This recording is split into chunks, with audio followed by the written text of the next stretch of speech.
Saya rasa kalau kamu seperti saya, kamu pasti udah capek harus menjadwalkan semua janji temu dan rapat secara manual.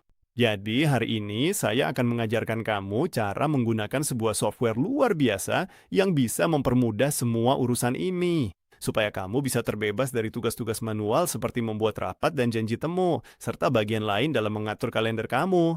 Hari ini kita akan membahas tentang Calendly. Calendly menghilangkan banyak langkah yang tidak perlu dalam proses membuat rapat dan jadwal, misalnya. Karena dengan ini kamu bisa membuat tautan yang dipersonalisasi agar orang lain bisa mengakses rapat tersebut tanpa harus bolak-balik email. Dan kontak kamu, misalnya, bisa langsung melihat waktu mana yang tersedia dan waktu mana yang tidak. Saya akan mengajarkan kamu cara menggunakan fungsi dasar dari Calendly. Jadi, saya akan menghilangkan wajah saya sebentar supaya bisa menunjukkan layar saya dengan lebih jelas. Sampai ketemu lagi di akhir video. Saya akan mengajarkan kamu cara membuat akun Calendly dari awal. Saya akan menggunakan salah satu email Google saya dalam proses membuat akun Calendly kamu. Di sini ditanyakan apakah kamu ingin menghubungkan Google Calendar agar bisa bekerja lebih baik. Saya akan klik opsi ini supaya bisa menunjukkan apa aja yang bisa dilakukan dengan Google Calendar kamu juga. Saya akan klik lanjutkan. Di sini ditanyakan bagaimana kamu akan menggunakan Calendly.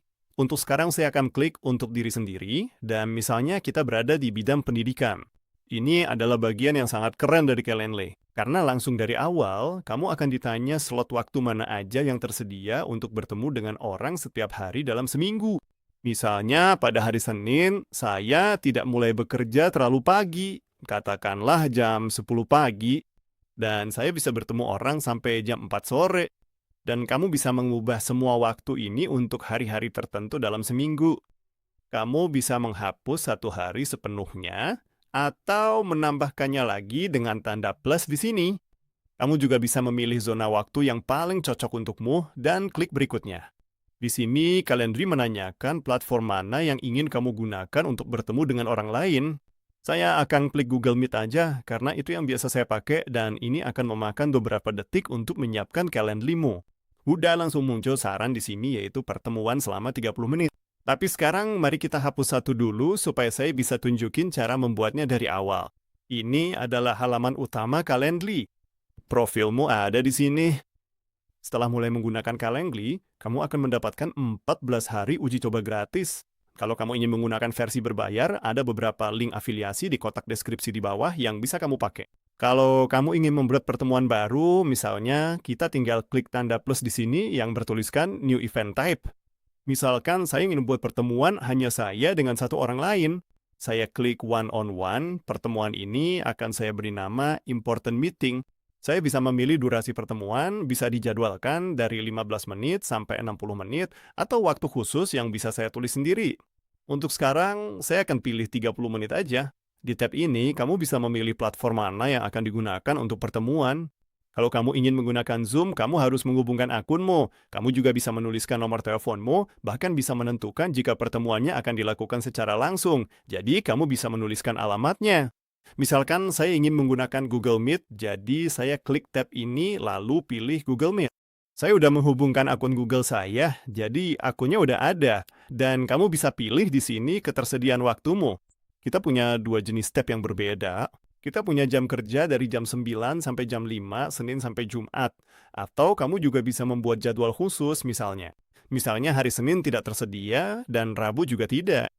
Dan di hari Kamis, kamu bisa bertemu lebih pagi, misalnya dari jam 7 pagi sampai jam 3 sore. Kita bisa biarin seperti ini, dan sekali lagi, kita bisa mengubah zona waktu supaya lebih sesuai. Kalau klien kita dari luar negeri misalnya, dan kamu bisa bahkan menambahkan jam tertentu untuk tanggal tertentu jika kamu klik opsi di sini yang bertuliskan jam. Misalnya pada hari Minggu, tanggal 22 Juni, saya bisa bekerja mulai jam 11 pagi sampai jam 2 siang, karena saya punya slot yang tersedia dan kita klik terapkan. Dan itulah tanggal dan jam spesifik di mana pertemuan akan diadakan. Setelah kita menentukan semua bagian dari pertemuan, kita bisa membuatnya dan menambahkannya ke salah satu tanggal di kalender kita. Karena kita sudah bilang bahwa kita tidak bekerja pada hari Senin atau Rabu, hari-hari itu tidak tersedia minggu depan, jadi sekarang kita akan klik hari Minggu. Dan karena kita udah membuat slot waktu dari jam 11 sampai jam 2, jadi ini akan menjadi satu-satunya jam yang tersedia.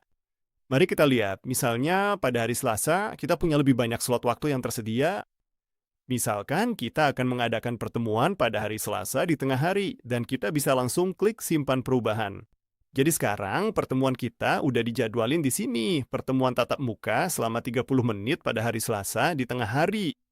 Jika kita ingin mengedit bagian manapun dari pertemuan, kita bisa klik icon pengaturan di sini, lalu klik edit.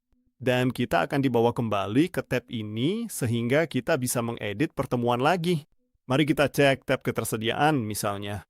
Di sini kita kembali ke hari dan jam yang sudah kita atur di awal. Kita bisa mengeditnya kapan aja kita mau. Jadi jadwalnya bisa diubah agar klien dan rekan kerja kita bisa melihatnya. Kita bisa menambahkan misalnya jadwal libur yang berbeda dan kita juga bisa menghubungkan kalender lain ke Calendly. Di sini kita punya beberapa tab kontak di mana kita bisa menambahkan kontak yang ingin kita ajak rapat.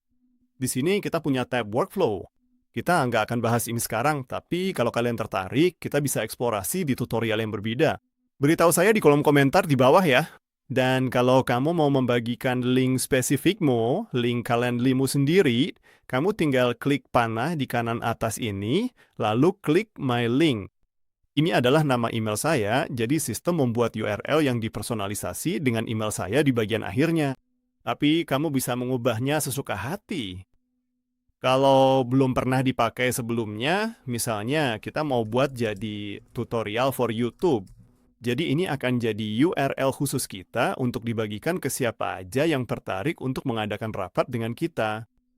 Kita bisa klik simpan perubahan dan sekarang kamu bisa membagikan link ini ke siapa aja yang ingin kamu ajak rapat. Kalau kita kembali ke jenis acara, kamu juga bisa membagikan link untuk acara tertentu ini, untuk rapat tertentu ini. Misalnya, kalau kamu klik opsi di sini, salin tautan, tautannya udah langsung tersalin.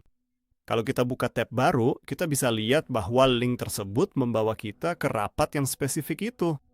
Tapi rapat itu belum tersedia, karena kita udah atur jadwalnya di hari Selasa. Dan setelah kamu selesai dengan rapatnya, kamu bisa klik opsi centang di sini supaya rapatnya hilang dari daftar. Itu tadi adalah fungsi dasar dari cara kerja Calendly. Seperti yang kamu lihat, ini bisa membantu kamu merapikan dan mengatur jadwal pertemuan dengan klien atau rekan kerja jadi lebih efisien. Ini adalah alat yang sangat kuat karena bisa mengintegrasikan kalender dari aplikasi lain seperti Google atau Microsoft ke dalam alur kerja kamu. Saya benar-benar penasaran apakah kalian udah pernah pakai Calendly. Kalau kalian udah pernah pakai, saya ingin baca komentar kalian di bawah ya. Sekali lagi, kalau kalian mau pakai versi berbayarnya, ada beberapa link afiliasi di kotak deskripsi di bawah juga. Nama saya Santiago, saya benar-benar berharap tutorial ini bermanfaat buat kalian. Kasih tahu saya ya, apakah kalian udah pernah pakai atau belum, atau mungkin baru mau coba pakai. Terima kasih banyak udah nonton. Jangan lupa subscribe channel ini untuk cek semua tutorial lain yang sudah kami sediakan, dan sampai jumpa di video berikutnya. Dadah!